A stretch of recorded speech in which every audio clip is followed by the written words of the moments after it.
jadi medan perang juga.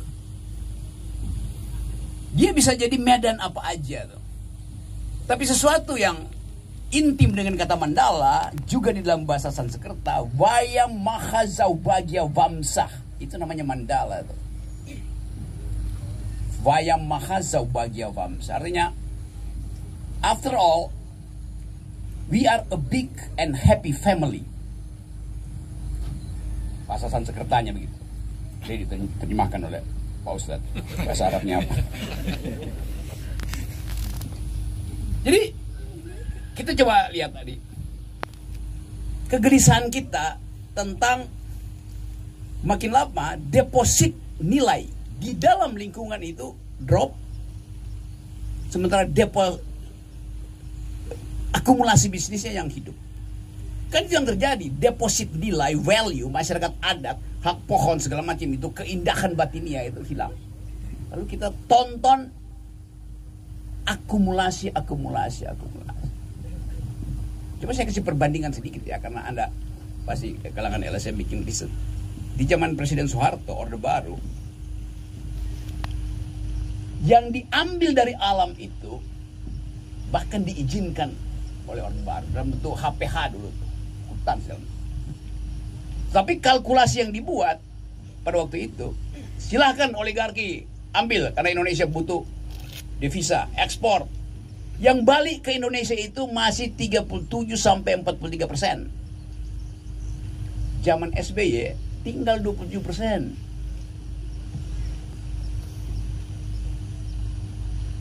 Zaman Jokowi tinggal 6%. Jadi kita lihat konsekuensi dari upaya untuk mempush pertumbuhan ekonomi menyebabkan ekologi itu dieksploitasi. Itu fakta itu.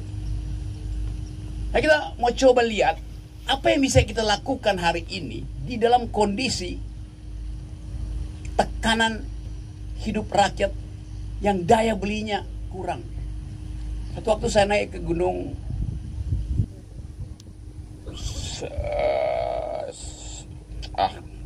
Sumbing, Jawa Tengah. Jalan pelan-pelan, ketemu dengan seorang ibu umur 70 tahun di ketinggian 2.500. Ibu, ngapain Bu? Nyari kayu bakar. Kenapa nggak di ketinggian 1.000, ketinggian 700? Itu yang kami ambil tadi pagi Bu, kemarin sore Pak Rocky. Minggu lalu kami masih di 700 meter. Sekarang kami naik cari kayu bakar di 1.000 meter. Sekarang naik. Jadi dia udah ambil bahan untuk bakar, untuk memasak itu. Makin lama makin ke atas karena tuntutan ekonomi. Ini dilemanya ada di situ. Dia tidak ingin merusak hutan. Seandainya ada kayu bakar di ketinggian 500, tapi udah habis. Karena semuanya perlu kayu bakar. Jadi negara tidak mensuplai kebutuhan dasar dari ibu. Dia nggak perlu beras, dia perlu bahan bakar. Energi itu adalah kebutuhan dasar untuk hidup kita. Dan Indonesia itu dikuasai hanya oleh segelintir orang yang tidak ada di hilir tapi adanya di hulu. Nah, karena itu kita mau baca apa yang namanya hilirisasi. Ya, energi yang tiba di hilir itu bersih, oke. Dikasih nilai tambah, oke. Diekspor, oke. Tapi pertanyaan, satu waktu saya kasih kuliah di Warsawa, di Polandia. 2 anak Indonesia angkat tangan. Pak Rocky, kami, dia cerita ke saya, diskusi dengan teman-teman satu Eropa, anak-anak muda itu, dan menganggap bahwa teori hilirisasi itu teori yang palsu. Kenapa? Saya udah mulai curiga, saya tahu jalan pikirannya. Jadi bagi mereka problemnya bukan yang dihilir energi bersih, dikasih nilai tambah, diekspor, tetapi problemnya ada di hulu, yaitu apakah penguasaan izin-izin tambang di hulu itu demokratis apa tidak. Kalau penguasaan itu hanya 4-5 orang yang beroperasi di situ tanpa tender, artinya energi di hilir itu bersih, energi politik di hulu itu kotor. Itu problemnya sekarang. Jadi kita mau bongkar itu secara political economy. Teman-teman Mandala bikin riset supaya ada argumen. Ada demonstrasi tapi ada argumen.